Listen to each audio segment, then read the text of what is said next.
Hello everyone, welcome to AgileCast, a series of podcasts run by ZBA Agile Community of Consulting and Transformation, commonly referred to as ZACT. ZACT is a community of seasoned Agile coaches, Scrum Masters, product owners, and technical coaches, all of whom are passionate about subjects related to Agile software development. We, as individuals, live by our core value of knowledge sharing. This encourages us to step up to share thoughts and knowledge in our very own Agile community.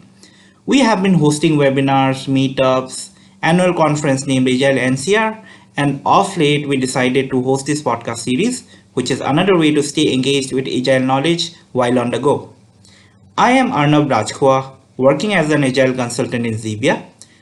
Today, in this podcast, I am going to talk about Kanban and how Kanban can be used as a tool to achieve greater transparency, upholding the Agile values and principles. I shall be sharing a case study of my recent assignment on how moving away from Scrum and embracing Kanban with the same spirit of empiricism helped my team in improving delivery as well as brought a sense of togetherness across dependent teams. Towards the end of the podcast, I shall share how small changes in teams' ways of working can result into tangible and visible benefits. The intent is not to compare Scrum and Kanban, but to see how a combination of traits of both frameworks when supplemented by tools can provide immense value. Transparency being one of the pillars of empiricism, coming up with different ways to visualize the progress of a team have become an inherent need for all Agile teams. This empowers teams to see and assess the current state and pushes to think on what needs to be improved and acted upon. Holding on to other two pillars of empiricism, inspection and adaptation. This has largely benefited teams in identifying issues and bottlenecks faster, resulting into early resolution of impediments, helping in reducing the cost of delay. Scrum embraces transparency and empowers teams by providing many tools to use within its framework. However, not all teams can best fit into the Scrum ways of working. For all of us to be on the same page, let me give a quick brief about Scrum and Kanban. Scrum is a framework for developing, delivering, and sustaining complex products. It employs an iterative incremental approach to optimize predictability and control risk. The Scrum framework consists of Scrum teams and their associated roles, events, artifacts, and rules. Roles are namely the product owner, the Scrum Master, and the development team. Events are the sprint planning, daily Scrum, sprint review, followed by the sprint retrospective. The artifacts are namely product backlog owned by the product owner, the sprint backlog and increment owned by the development team. Here, the Scrum Master owns the process. The heart of Scrum lies in small teams and the concept of time boxing. If you are new to Scrum, reading the Scrum guide will definitely help. Coming to Kanban, it is a visual system for managing work as it moves through a process. Kanban visualizes both the process and the actual work passing through that process. The goal of Kanban is to identify potential bottlenecks in your process and fix them so work can flow through it cost effectively at an optimal speed or throughput. The heart of Kanban is continuous flow. It does not specify about time boxing or any specific roles.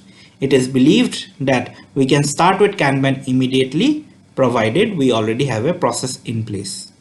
There are 6 practices of Kanban, namely visualizing the flow of work, limiting the work in progress, managing the flow, making policies explicit, implementing feedback loops, improve collaboratively, and evolve experimentally. These practices, if neatly applied, Kanban can help deliver faster and with optimal quality. Moving ahead with my recent experience, being a Scrum Master for a deployment solutions team was a learning experience, where the expectations from me were to manage multiple stakeholders, facilitate scope management, in addition to coaching the team in planning and forecasting work. This team was primarily responsible for delivering automated solutions and services to development and IT teams, researching on new solutions and tools which can be rolled out across the organization. Looking back into my initial days in the team, the routine was really chaotic. The direction and the vision was unclear to the team. This resulted in everybody being too busy but no work seemed to be completed, each engineer having a different understanding of the definition of done, zero documentation, the requirements were normally shared in daily stand-ups, mismatch of expectation due to unorganized communication within and across teams contributing to never-ending work. Research initiatives either took humongous amount of time or the closure never happened due to cross-team dependencies. However, there were multiple strengths within the group of individuals which could be leveraged to form a team. Some of the indicators were multi-skilled individuals, the can-do attitude of the engineers even under pressure. Tech leads were cooperative and open for feedback. Willingness to research and adopt newer DevOps tools and practices. And also, the team was welcoming Agile adoption. After assessing the performance of the team for a few weeks, a retrospective session was held to share all observations and possible action items to change existing ways of working. The DevOps engineers were virtually divided into 3 teams, namely continuous integration, continuous deployment, and continuous monitoring, with one lead in each stream. Next step was to switch on to the mode of Scrum. Teams agreed to welcome Scrum with an optimistic intent and a few objectives like stabilization of the inflow of requirements as agreed in sprint planning event, predictability for a week and focused work based on team's estimation, and sprint review to compare actual outcome versus the planned items. Sprint cadence was set in a way so that the team gets maximum development time with less distractions. Many key changes were done in the team, such as leads started acting as product owners, Jira Scrum boards were used to track progress, multiple training sessions were held for the team, estimation eventually started, and appropriate closure of work happened at the end of every week with a sprint review session, followed by retrospective sessions to find out areas of improvement. Teams started making tasks visible, things were getting done, and a sense of accomplishment arrived. However, some issues continued to coexist over a quarter, such as ad hoc high priority requests within sprints continued to come, missing the targeted scope as IT dependencies were identified later in the sprint, monolithic pull requests, review and merge used to take more time than usual. The requirement detailing was weak as tech leads were acting as product owners. So what's next? Time for a team offsite. Team offsite is always beneficial to bring in positive changes in the team. This also invites time to open up minds as part of a bigger retrospective. Practicing Scrum helped the team in identifying strengths to leverage and resolve some shortcomings. Timeboxing helped in creating discipline within the team. However, it was a challenge to formulate a goal for the team each sprint due to the nature of inflow of work and the need to address ad hoc requests.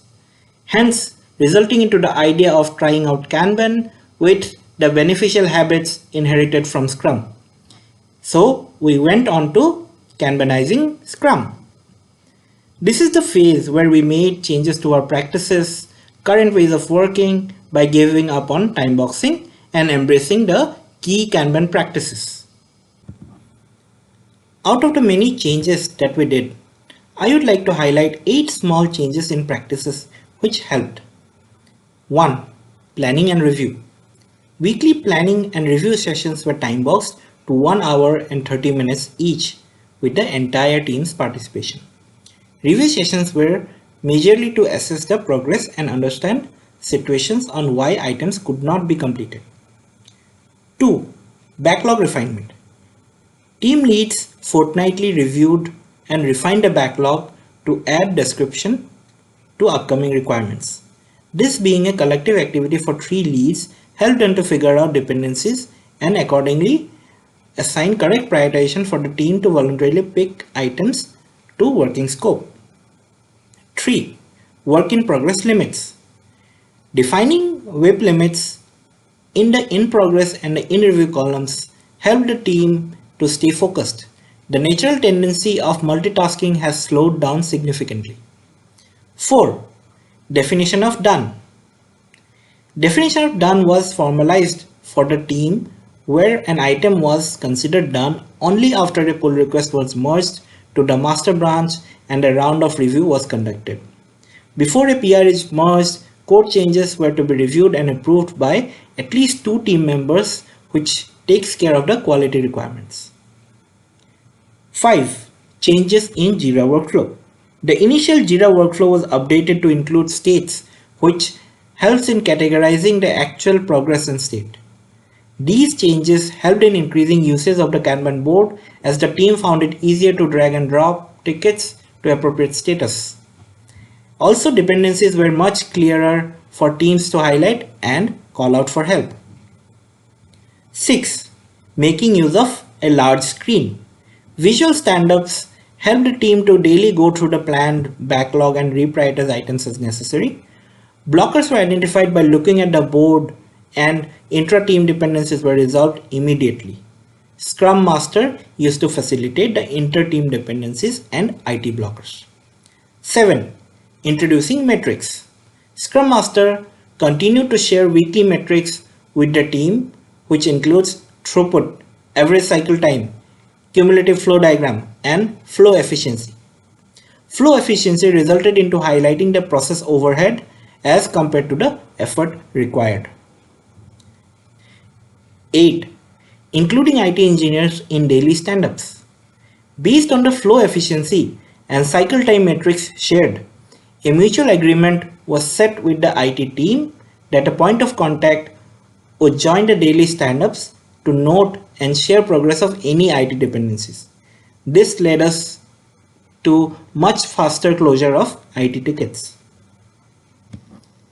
We might still have a question on what could have been the key benefits of this change. The answer lies next. These changes were impactful and resulted into major qualitative and quantitative benefits for the teams and the organization. A much happier, motivated and self-organized team of engineers from DevOps, development and IT Ops. Average wait time of IT tickets resolution dropped from 23 days to 8 days and then to 3 days over a period of 7 months. Flow efficiency increased from 18% to 39% and then to 62% over 7 months. Nelson Mandela once said, "Education is the most powerful weapon which you can use to change the world." In the agile world of software development, transparency is the weapon towards educating teams and the organization. Use of Kanban and custom ways of working enables transparency, which results in identification and implementation of positive changes towards continuous improvement and faster delivery. If carefully observed, all changes we made while working on Kanban resulted into making things more transparent for the team and other stakeholders. Each small change went through more than a couple of iterations of careful review and intense discussion before being implemented. Impact of changes may not be very apparent right away, but we should remember that every cloud has a silver lining. As a Scrum Master or facilitator or a coach, what had helped me in the journey was my continuous interrogation to self. Am I seeing the real picture of the team, or is it just what is being shown? And the quest to find out the response continued by making things as visible as possible. Always be transparent. Transparency builds trust, and trust accelerates success. In the end, I'd like to share with our listeners about the upcoming webinars hosted by Zebia. On 18th of September 2020, 4:30 p.m. Indian Standard Time, Building Performing Agile Teams Through Rapid Learning in a Simulated Environment by Pranav Barar. On 29th of September 2020, 5 p.m. Indian Standard Time, Making End-to-End Testing Obsolete with Domain-Driven Design by Kenny Bass and Pim Smeets. Lastly, I am happy to let the listeners know that Agile NCR 2020 will be held on 28th and 29th of November. It will be hosted in a live virtual mode. Stay tuned to the Zebia and Agile NCR spaces on LinkedIn, Facebook, and Twitter. Till we meet again.